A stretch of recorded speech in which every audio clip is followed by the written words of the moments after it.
It's a little Japanese disaster movie, but it's our comedy. In the middle of winter, a giant monster in a giant position appeared in the streets, and wherever he passed, buildings collapsed, and the people in the vicinity had no time to run for their lives. In just a few minutes, hundreds of houses were destroyed, and millions of people were brutally killed. If this image makes you feel uncomfortable, please call it a beautiful picture and go away.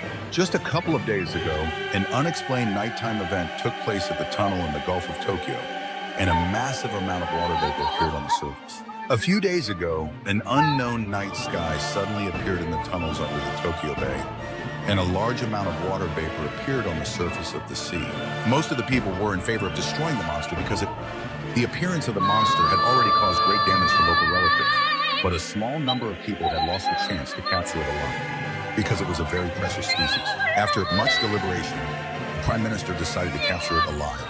And at that moment, experts swore from the images that the monster would not be able to land on land because it had been living in the water for so long and could not support its own weight on its feet. So the Prime Minister called for a press conference and said that the monster would not be able to get out of the sea so that the people wouldn't have to worry.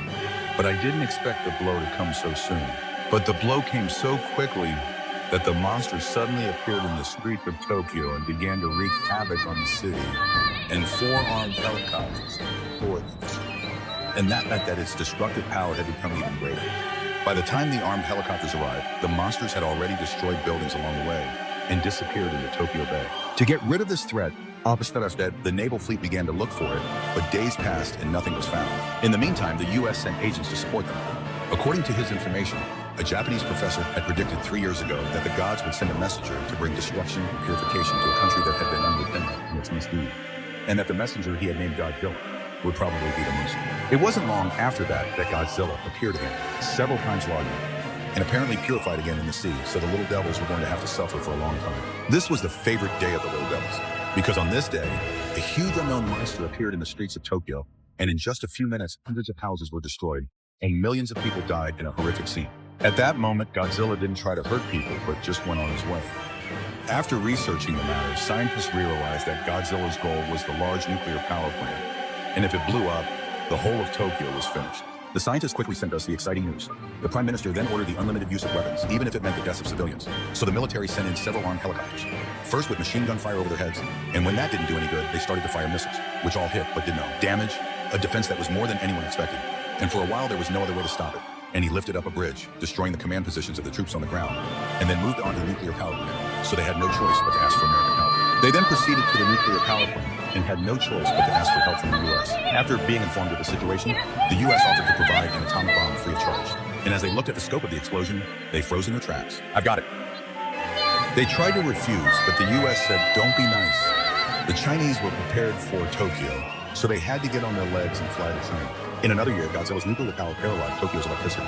Soon after, U.S. bombers arrived and dropped 2 heavy armor-piercing bombs. And with a loud bang, Godzilla's armor was blown through and blood poured out in a flash. The Japanese official cheered that it was his American father who had done it.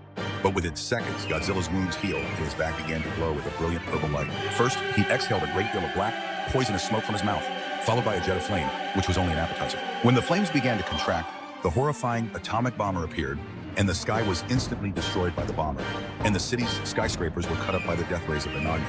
And in an attempt to make amends, the Americans sent 2 more heavy bombers, one of which was a heavy armor piercer.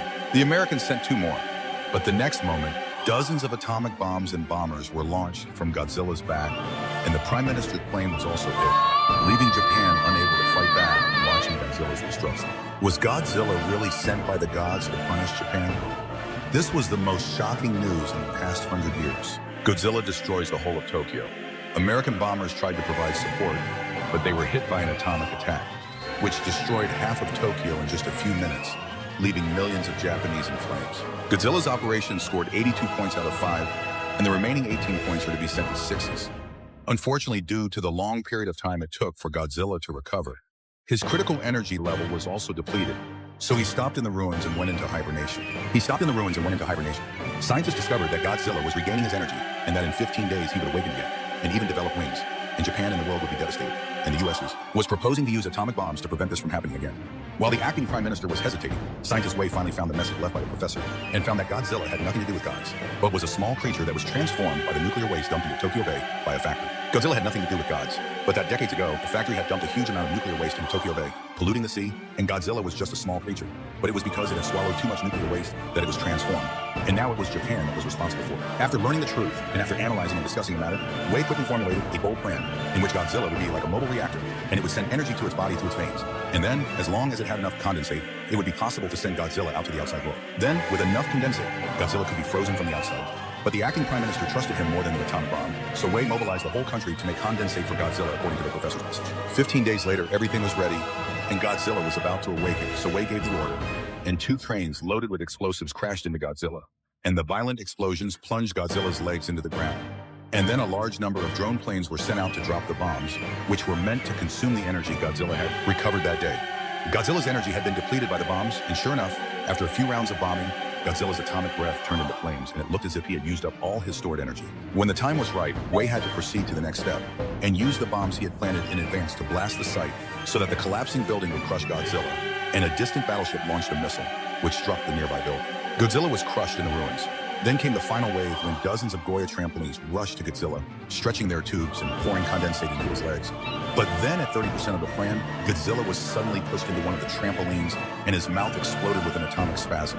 Destroying the trampolines, Godzilla tried to evacuate, but he was so slow that it proved that the cold rings could be useful, and they decided to go through the whole process once more. After the explosion, Godzilla not only collapsed again, but was also knocked unconscious. So all the trampolines swarmed over Godzilla and poured several cold rings into his mouth. And thus our anti-Japanese hero was frozen in ice. After analyzing the situation, scientists came to the conclusion that Godzilla wasn't really dead. And once he had enough heat in his body, he woke up again, and Japan was doomed. I wonder if you'd like to see our hero come back to life.